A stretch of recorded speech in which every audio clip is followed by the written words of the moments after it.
আসসালামু আলাইকুম দর্শক। আমি এখন যে ভিডিওটা করতেছি এটা হলো আমাদের একটা ডিএসপি ইনভার্টার। ডিএসপি ইনভার্টার এখন দেখেন আপনি টোটাল চার্জটা আছে 15 এখানে।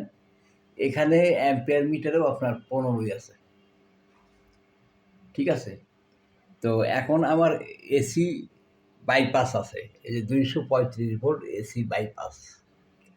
এখন আমি আমার ইনভার্টারটা ডে নাইট সুইচটা সুইচ করব।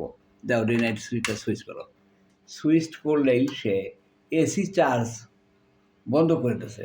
বন্ধ করে দিয়ে সোলার থেকে দেখেন টোটাল 15 অ্যাম্পিয়ারে নিচ্ছে। 15 অ্যাম্পিয়ারে নিচ্ছে, গেইনও 15, চার্জও 15। ঠিক আছে?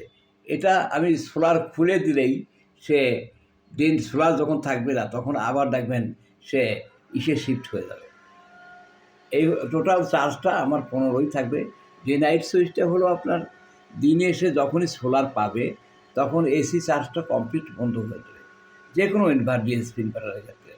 আরও একটা যেটা সংযোজন হলো, আপনি মনে করতেছেন যে আপনার যথেষ্ট পরিমাণ সোলার আছে, কিন্তু সেক্ষেত্রে আপনি দিনে পর্যাপ্ত রোদ আছে এবং পর্যাপ্ত অ্যাম্পিয়ার আছে, কিন্তু ব্যাটারি চার্জ হয়ে আপনাকে ব্যাকআপে মুডে যাইতে কিছু পাওয়ার লস হতে পারে। এটা যদি আপনি ভাবেন এবং যথেষ্ট সানলাইট আছে এটা যদি ভাবেন, তখন আপনি হাইব্রিড ট্রান্সফার সুইচ এটা অন করে দিলে পারে দেখবেন ব্যাকআপ চলে যাবে। এই যে হাইব্রিড ট্রান্সফার সুইচ যদি এই অবস্থায় আপনি অন করেন তাহলে ওই দেখেন ব্যাকআপ চলে যায়। This is backup voltage 205। এই ব্যাপারটাই সোলার চার্জ কন্ট্রোলার আমরা যেটা প্রস্তুত করি, মূল সংক্ষিপ্ত কথাটা হলো এই, আমরা যে সোলার চার্জ কন্ট্রোলারটা প্রস্তুত করি ডুয়েল আউটপুট ইন্টারলিভ, এটা আন্তর্জাতিক মানের একটা প্রোডাকশন। এটা নিয়ে বিরূপ মন্তব্য, বিরূপ গবেষণা এবং মানুষ অনেক কিছু বলে থাকে, বা তারা এইটাকে ঢাকার জন্য এটার যে প্রযুক্তি, যে টেকনোলজি, এটার বিরুদ্ধে আরেকটা পণ্য দাঁড় করানোর জন্য বিভিন্নভাবে কথা বলেন, বিভিন্ন রকম অনলাইনে প্রচারণা চালান।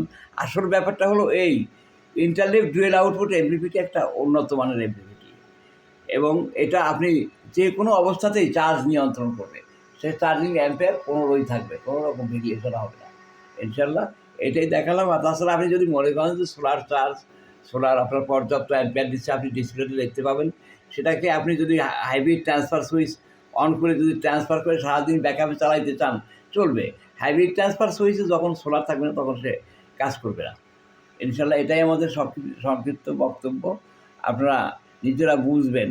আসলে প্রচারের জন্য মানুষ প্রত্যেকে তার নিজের মালকে ভালো বলে, নিজের মালের অল্টারনেটিভ একটা ফাংশন খুঁজে সেইটাকে হাইলাইট করে জনগণকে বোঝাতে চেষ্টা করে যে উন্নত প্রযুক্তিটাও ভালো না, ওইটা ভালো না, সব আমারটাই ভালো, আমারটার উপরে কিছু না। সেটা যদি স্কোয়ার হয় তো সাইন ওয়েভের চেয়ে স্কোয়ার ওয়েভ ভালো, তখন বলা শুরু করে। আবার যখন এমপিপিটি আপনার ওই যে পিডাব্লিউএম করে তখন বলে যে কোনো এমপিপিটি ভালো না, পিডব্লিউএমে ভালো। তার সোলার চার্জ কন্ট্রোলারে যখন 24 ভোল্টের প্যানেল চলবে না তখন সে বলবে 24 ভোল্ট প্যানেল কিনলেন না, ওটা নষ্ট, ওটা কিনলে আপনার এফিসিয়েন্সি লস হবে। বুঝছেন না? এই যে কথাগুলো, আপনার চার্জ ম্যানেজমেন্ট দরকার নাই, এমনিতেই সে চার্জ ম্যানেজমেন্ট করবে। হল সেন্সর টেকনোলজি নিজেই একটা চার্জ ম্যানেজমেন্ট। এটা নিয়ে ওই ভৌতিক গল্প, তারপরে হলো কামরূপ কামাখ্যার গল্প, এগুলো প্রয়োজন নাই। এগুলো কোনো এত ঝামেলার দরকার নাই আপনার। আপনি যে কোনো ডিএসপি এমপিপিটিতে আমাদের যে এমপিপিটি, এটা আপনি 40A থেকে 80A, 90A, 100এও পাবেন আপনি। তো এটা আপনার লাগাই দেবেন, অটোমেটিক চার্জ কন্ট্রোল হয়ে যাবে, অটোমেটিক লোড ম্যানেজমেন্ট হয়ে যাবে, অটোমেটিক ট্রান্সফার করতে পারবেন, অটোমেটিক দিনে সোলার রাতে গ্রিড হবে। এই হলো ব্যাপারটা। এটা নিয়ে এত বেশি কল্পকাহিনী বা এত কিছুর দরকার নেই। আসসালামু আলাইকুম, সবাইকে ধন্যবাদ।